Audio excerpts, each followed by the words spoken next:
亲爱的信宇和有字经，圣诞快乐！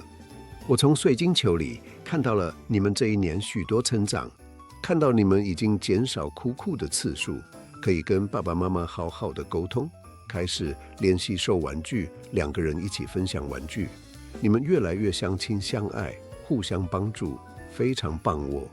每一件小事我都有看在眼里哦。听说你们明年要去上课了，要跟同学好好相处，以及遵守学校的规定。